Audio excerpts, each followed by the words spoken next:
പരിചയപ്പെടുത്തൽ ആവശ്യമില്ലാത്ത പേര്.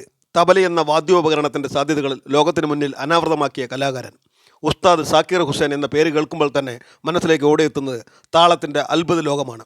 തബല വിദ്വാൻ, സംഗീത സംവിധായകൻ, സംഗീത അധ്യാപകൻ എന്നീ നിലകളിലെല്ലാം ജ്വലിച്ചു നിന്ന പ്രതിഭ തബലയെ ക്ലാസിക്കൽ സംഗീതോപകരണത്തിൻ്റെ പരിധികൾക്കപ്പുറത്തേക്ക് ഉയർത്തി ആഗോളതലത്തിൽ അംഗീകാരം നേടിക്കൊടുത്ത സംഗീതജ്ഞൻ.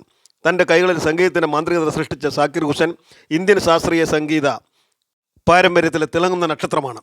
പ്രശസ്ത തബലവാദകൻ ഉസ്താദ് അല്ലാരാക്കയുടെ മകനായി ജനിച്ച സാക്കിർ ഹുസൈന് സംഗീതം രക്തത്തിൽ അലിഞ്ഞു ചേർന്നതായിരുന്നു.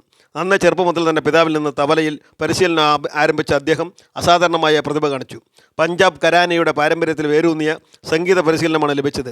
വർഷങ്ങളോളം നീണ്ട കഠിന പരിശ്രമത്തിലൂടെയും അർപ്പണബോധത്തോടെയുള്ള പരിശീലനത്തിലൂടെയും തബലവാദനത്തിൽ അദ്ദേഹം അതുല്യമായ പ്രാവീണ്യം നേടി. 13-ാം വയസ്സിൽ തന്നെ പിതാവിൻ്റെ ശിഷ്യനായി പര്യടനം ആരംഭിച്ചു.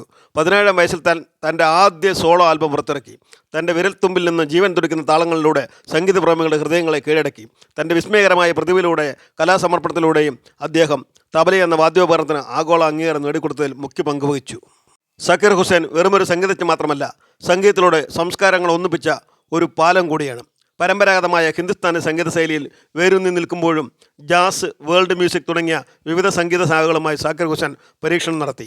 പാശ്ചാത്യ സംഗീത പാരമ്പര്യങ്ങളുമായി ഹിന്ദുസ്ഥാനി ശാസ്ത്രീയ സംഗീതത്തെ സമന്വയിപ്പിക്കുന്നതിലൂടെ സാക്കിർ ഹുസൈൻ തബലയുടെ സാധ്യതകൾ വിസ്തൃതമാക്കി. ജോൺ മക്ലാഫിൻ, മിക്കി ഹാർട്ട് തുടങ്ങിയ രാജ്യാന്തര സംഗീതജ്ഞരുമായി ചേർന്ന് ഒട്ടേറെ സംഗീത പരിപാടികൾ അവതരിപ്പിച്ചു. ശക്തി, റിമെമ്പർ ശക്തി എന്നീ ബാൻഡുകളിലൂടെ ലോക സംഗീതത്തിന് പുതിയ മാനങ്ങൾ നൽകി. വ്യത്യസ്ത സംസ്കാരങ്ങളിൽ നിന്നുള്ള സംഗീതത്തെ സമന്വയിപ്പിച്ചിട്ടുള്ള അദ്ദേഹത്തിൻ്റെ സൃഷ്ടികൾ ലോകമെമ്പാടുമുള്ള പ്രേക്ഷകരുടെ പ്രശംസ നേടി. US സിവിലിയൻ ബഹുമതിയായ നാഷണൽ ഹെറിറ്റേജ് ഫെലോഷിപ്പും സംഗീതത്തിൻ്റെ സമഗ്ര സംഭാവനയ്ക്കുള്ള ഗ്രാമി പുരസ്കാരവും 4 തവണ അദ്ദേഹം നേടി.